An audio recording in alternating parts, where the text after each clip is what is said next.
Good morning from Sundarban. এখন বাজে ভোর 4টা। গতকালকে আমরা আন্দারমানিক ঘুরে বিকেলের দিকে আমাদের যাত্রা শুরু করি কটকার উদ্দেশ্যে। অ্যারাউন্ড 50 কিলোমিটার নদীপথ পাড়ি দিয়ে আমাদের শিপ রাত 1:30টার দিকে কটকায় এসে নোঙর করে। আমাদের আজকের প্ল্যান, সূর্য ওঠার আগেই আমাদের শিপের সাথে থাকা ছোট নৌকা দিয়ে আমরা চলে যাব জামতলা বোট ঘাট। সেখান থেকে অ্যারাউন্ড 3 কিলোমিটার হেঁটে আমরা যাব জামতলা সি বিচ সানরাইজ দেখতে। ঘুম থেকে উঠে সময় মতো রেডি হয়ে আমরা উপরে আমাদের শিপের রেস্টুরেন্টে চলে গেলাম। সেখানে বিস্কিট, চা আর কফি খেয়ে চলে আসলাম আমাদের শিপের পিছনে থাকা ছোট বোটে। বাইরে কিন্তু এখনো সূর্য ওঠেনি, বাইরের পরিবেশটা কিন্তু সেই লাগতেছিল। বোটে ওঠার সময় সবার জন্য একটা করে আপেল দেওয়া হলো, কারণ আজ যাওয়া আসা মিলে কিন্তু প্রায় 7 কিলোমিটার হাঁটতে হবে, তাই এনার্জি বুস্ট করার জন্য আপেলটা ভালোই কাজে দেওয়ার কথা। আমাদের গাইড গতকাল রাতে আজকের ট্যুরের ব্রিফিং দেওয়ার সময় আমাদের জানালেন যে এই কটকাকে কিন্তু সুন্দরবনের রাজধানী বলা হয়, কারণ সুন্দরবনের এই 2 রাত 3 দিনের ট্যুরের মূল আকর্ষণই হলো এই দ্বিতীয় দিনের কটকা ভ্রমণ।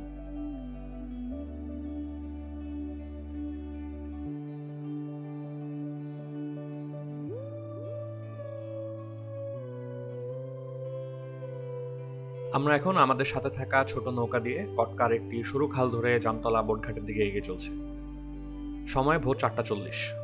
নৌকায় এই জার্নিটা চলাকালীন মনে মনে ভাবছিলাম যে এই ভোরবেলা ঢাকা থেকে এত দূরে সুন্দরবনের গভীরে নৌকা ভ্রমণ করছে, মানে পুরো ব্যাপারটাই যেন কল্পনার মতো মনে হচ্ছিল। বোট দিয়ে আমাদের জাহাজ থেকে এই জামতলা ঘাট পর্যন্ত আসতে সময় লাগলো 20 মিনিটের মতো। এই নৌকায় করে কিন্তু এই সরু ক্যানাল দিয়ে দুই পাশে ম্যানগ্রোভ ফরেস্টের দৃশ্য দেখতে কিন্তু খুব ভালো লাগছিল। মনে হচ্ছিল যে জার্নিটা যদি আর একটু বড় হতো তাহলে ভালো হতো, কিন্তু আমাদের গাইড থেকে পরে জানতে পারলাম যে আমরা সামনে এই ধরনের নৌকা জার্নি করার আরও সুযোগ পাবো।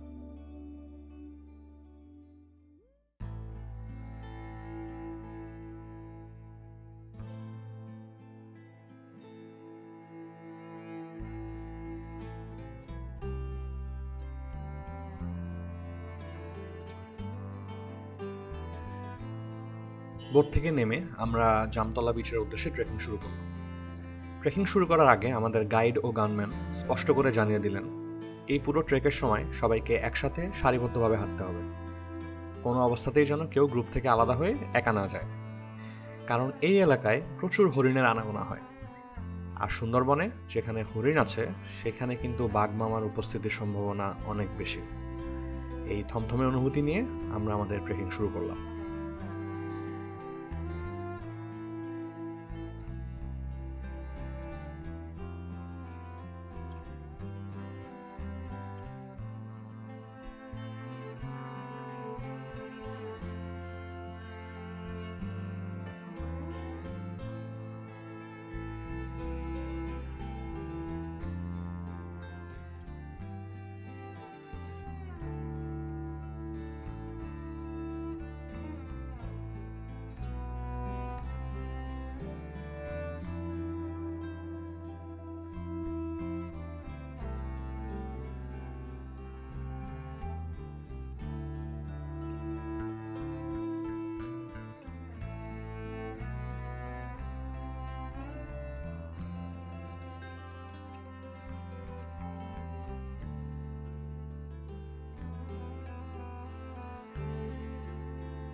Welcome to Jamtala sea beach.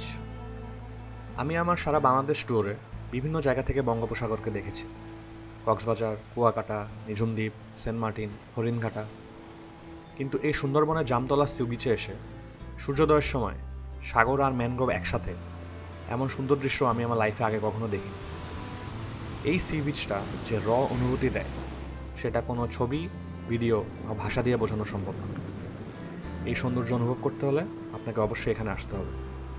And we were feeling very privileged যে এখানে আসার সুযোগ আমাদের হয়েছে।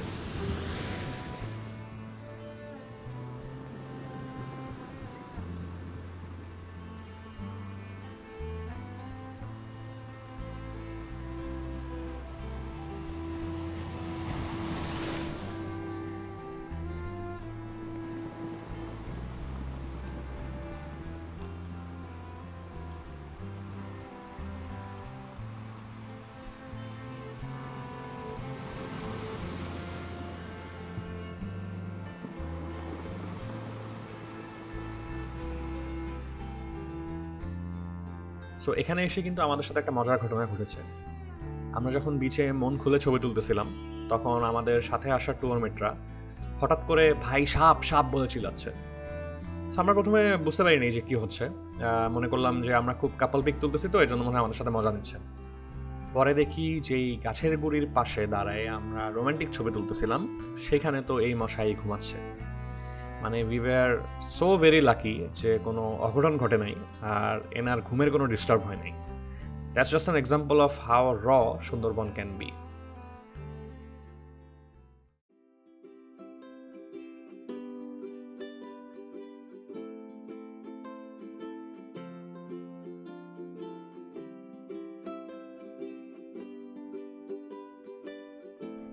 এখন সময় ভোর 7:40।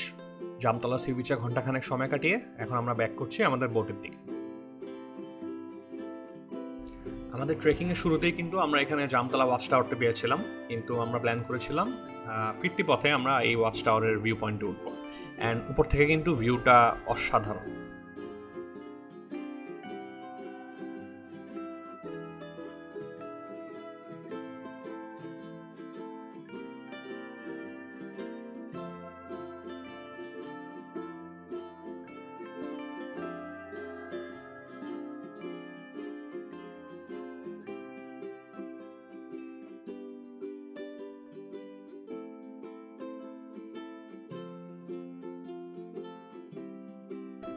বোট দিয়ে ফিরতি পথে যাওয়ার সময় আমাদের গাইড হঠাৎ করে বোট স্লো করতে বললেন। দূর থেকে দেখা যাচ্ছে কিছু একটা সাঁতার কেটে যাচ্ছে।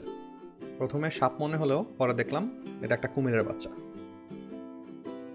ফিরতি পথে আমরা দেখতে পেলাম অন্যান্য শিপের ট্যুরিস্টরা মাত্র জামতলা সি বিচের দিকে যাচ্ছে।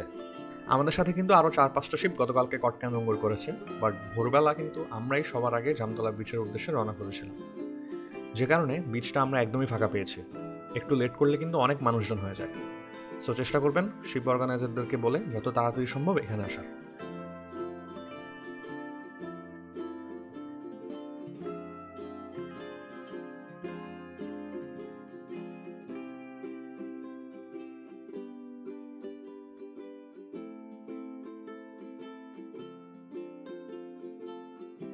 বাই দ্য ওয়ে, আমরা কিন্তু এখন শিপে ফিরে যাচ্ছি না। আমাদের শিপ কটকায় যেখানে নোঙর করেছে তার দক্ষিণে আছে সুবিশাল বঙ্গোপসাগর। শিপের পূর্ব দিকে আছে জামতলা বোটঘাট,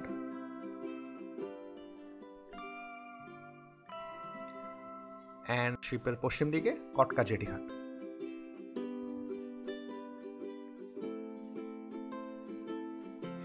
আমরা ভোরবেলা শিপ থেকে বোট নিয়ে চলে গিয়েছিলাম জামতলা বোটঘাটের দিকে, পায়ে হেঁটে জামতলা ওয়াচ টাওয়ার ও বিচ এক্সপ্লোর করতে। এখন আমরা জামতলা বোটঘাট থেকে চলে যাচ্ছি আমাদের শিপের ওপাশে থাকা কটকা জেটিঘাটের দিকে, কারণ আমাদের আজকের দিনের দ্বিতীয় স্পট কটকা অভয়ারণ্য। আমাদের শিপের গাইড গতকালকে ব্রিফিং দিয়েছিলেন যে যদি কারো লম্বা পথ হাঁটতে কোনো প্রবলেম থাকে তাহলে তারা যেন এই জামতলা সি বিচের এক্সপ্লোরেশনে না যায়। বাট আমি হাইলি রেকমেন্ড করব যে এত দূরে সুন্দরবন ট্যুরে এসে এই জামতলা সি বিচের এক্সপ্লোরেশনটা কোনোভাবে মিস দিবেন। আমাদের সাথের কিছু ট্রিপমেন্ট কিন্তু সকালের এক্সপ্লোরেশনটা স্কিপ দিয়েছিলেন, বাট পরে অনেক রিগ্রেট করেছেন। কটকা অভয়ারণ্যে ঢোকার আগে এই লোকেশনের জিওগ্রাফি সম্পর্কে একটু আইডিয়া দিই বার্ডস আই ভিউ থেকে। কটকা জেটিঘাট থেকে বনের দিকে 500 মিটার দৈর্ঘ্যের একটা ফুট ট্রেল চলে গেছে। এই ফুট ট্রেলের দুই পাশে কিন্তু ম্যানগ্রোভের বিউটিফুল নেচারের সাথে প্রচুর বানর দেখতে পাওয়া যায়। ফুট ট্রেলের শেষে সোজা চলে গেলে কটকা সমুদ্র সৈকত, আর ডান পাশে এখানে বিশাল বড় একটা খোলা মাঠ। এই খোলা মাঠটা কিন্তু এখানের ঘন বিস্তৃত ম্যানগ্রোভ ফরেস্টের একটা এন্ট্রি পয়েন্ট, তাই এখানে অনেক বন্য হরিণের বিচরণ দেখতে পাওয়া যায় যদি আপনার লাক ভালো থাকে। সো এবার ভিতরে ঢুকে দেখা যাক যে আজকে আমাদের লাক কেমন।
ট্রেল থেকে নেমে হাতের ডান পাশে খোলা মাঠের দিকে যেতেই হরিণের পায়ের ছাপ লক্ষ্য করলাম।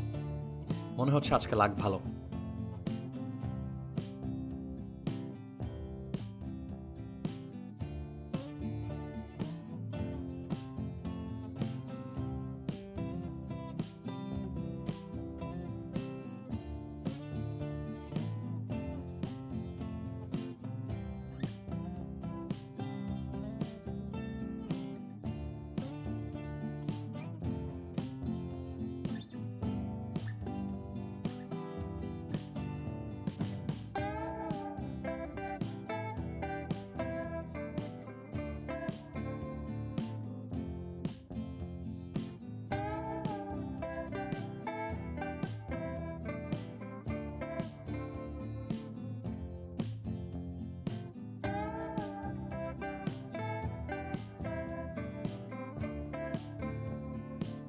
কটকা অভয়ারণ্য এক্সপ্লোর করে এখন পালা শিপে ব্যাক করার।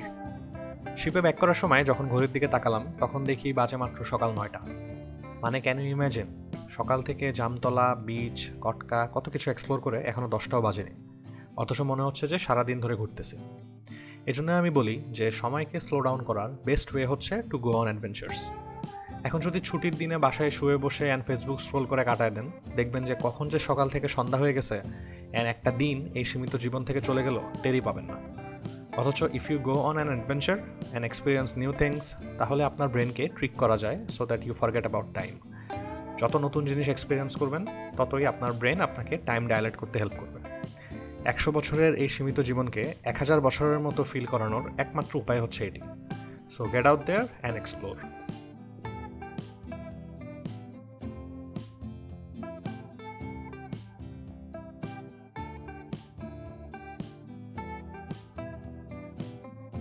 বোট থেকে শিপে ফিরেই দেখলাম ফ্রেশ ড্রাগন ফ্রুটের জুস আমাদের জন্য ওয়েট করছে এন্ট্রেন্সেই। সকাল থেকে অলমোস্ট 7-8 কিলো হাঁটার পর এই জুসটা কিন্তু খুবই রিফ্রেশিং ছিল। সকাল সকাল অনেক পরিশ্রমের পর এবার পালা পেট ভরে খাওয়ার। সকালের নাস্তায় আমাদের জন্য ছিল ভুনা খিচুড়ি, ডিম ভাজি, মুরগি, বেগুন ভাজি ও বেগুনের ভর্তা। শিপে এই সুন্দরবন ট্রিপে এসে কিছু ভালো লাগুক আর না লাগুক, খাওয়া দাওয়া নিয়ে কমপ্লেন করার কোনো সুযোগ।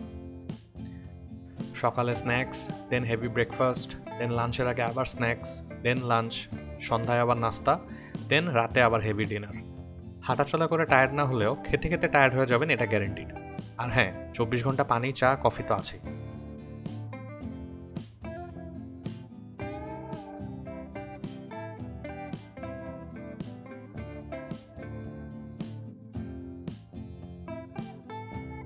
সকালের নাস্তা করতে করতে আমাদের শিপ কিন্তু অলরেডি আমাদের নেক্সট ডেস্টিনেশনের জন্য রওনা দিয়ে দিয়েছে।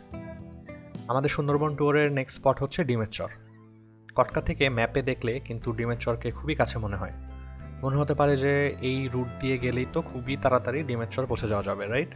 কিন্তু না, এই রুটটা কিন্তু কমপ্লিটলি সমুদ্রের পাথ এবং এই সিজনে কোনো ট্যুরিস্ট ভেসেলের সি রাউট দিয়ে ট্রাভেল করার পারমিট নেই।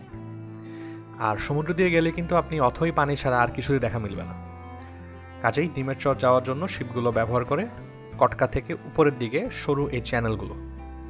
এই পথের সবচেয়ে চমৎকার দিক হচ্ছে যেহেতু শিপ সুন্দরবনের ম্যানগ্রোভ ফরেস্টের একদম ভিতরে চ্যানেল দিয়ে যাচ্ছে, শিপের দুই পাশেই ম্যানগ্রোভের চমৎকার ভিউ পাওয়া যায়।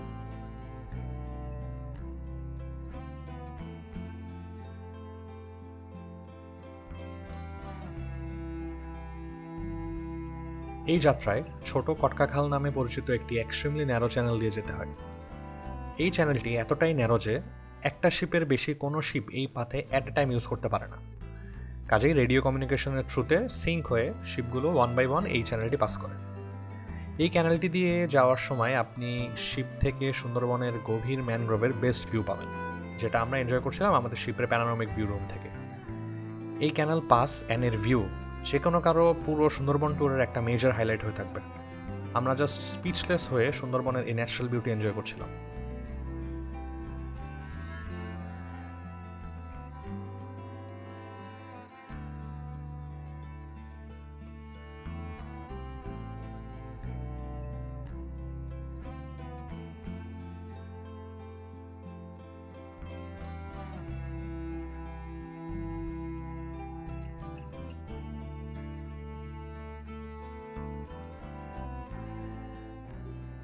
সময় সকাল 11:30। আমাদের উপরের রেস্টুরেন্টে ডাকা হলো স্ন্যাক্সের জন্য। স্ন্যাক্সে ছিল চা, কফি, ডাবের পানি, কমলা আর বিস্কিট।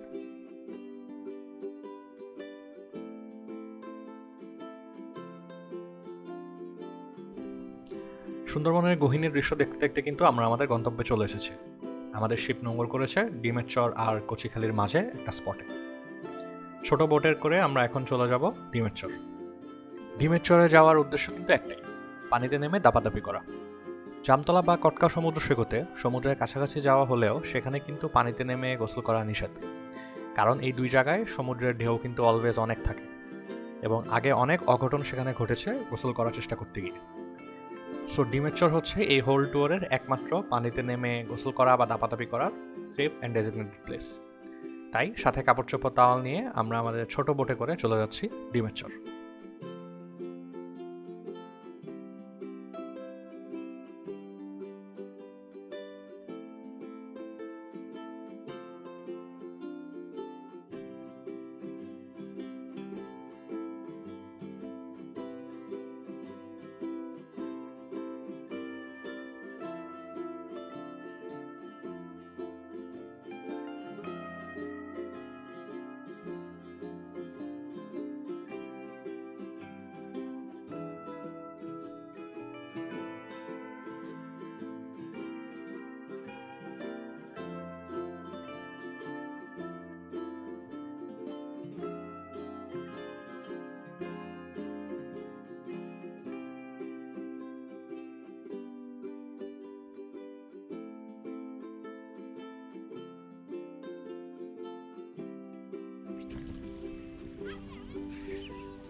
রাক্ষসে নারী।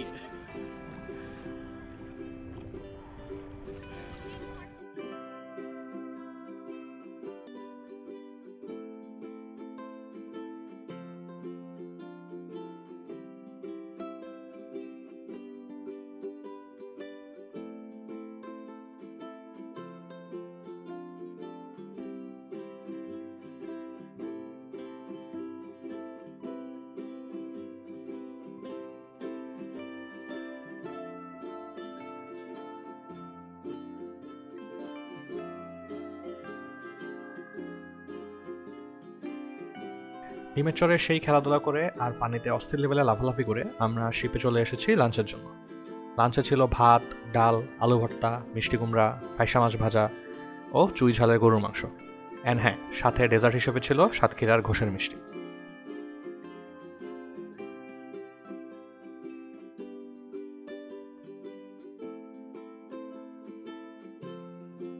আমাদের শিপ যেখানে নোঙর করেছে তার পূর্ব দিকে হচ্ছে ডিমের চর আর পশ্চিমে কচিখালি বোটঘাট।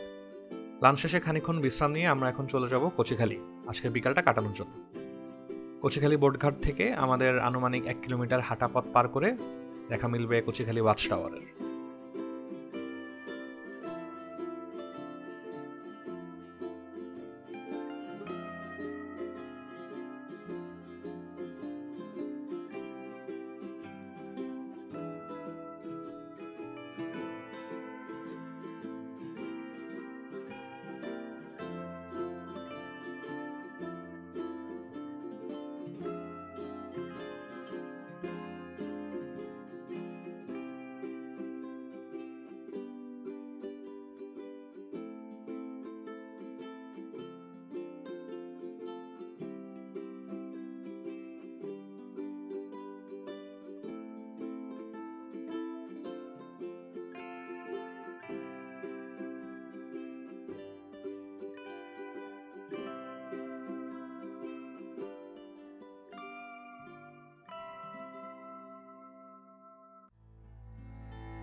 এই যে এটা সকালে, কিন্তু পানি উঠলে এটা 10টা। এটা তো ওটা বড়, ওটা বড়। তো একদম এই পর্যন্ত চলে আসছে। এই বাঘের পায়ের ছাপ দেখে যান। বাঘ না দেখতে গেলে বাঘের পায়ের ছাপ।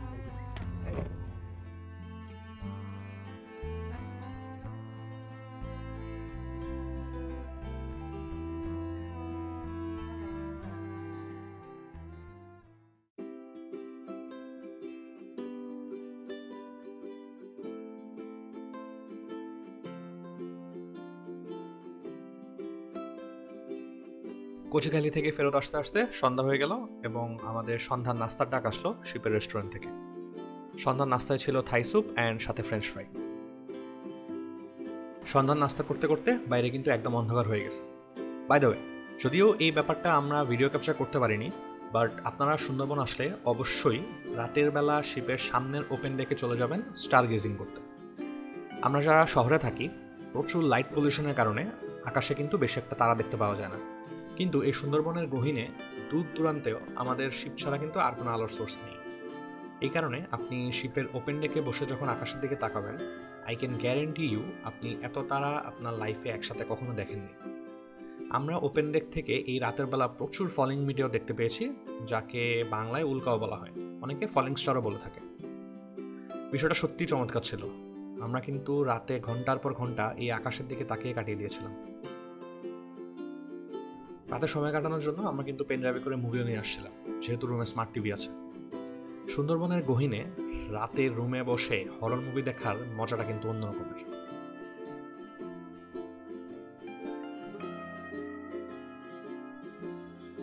মুভি দেখা শেষে শিপের ওপেন ডেকে গিয়ে দেখলাম সেই লেভেলে বারবিকিউ হচ্ছে। খোঁজ নিয়ে জানলাম বারবিকিউ হচ্ছে চিকেন ও কোরাল মাছের।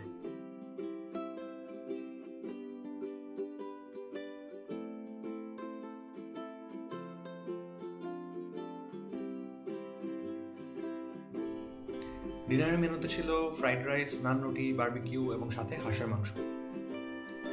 এই হেভি ডিনারের সাথে আমাদের সুন্দরবন ট্যুরের তৃতীয় দিনের অ্যাডভেঞ্চার এখানে সমাপ্ত। আগামীকালকে আমাদের সুন্দরবনের তৃতীয় এবং শেষ দিন, এবং আগামীকালকে আমরা চলে যাব করমজলের দিকে।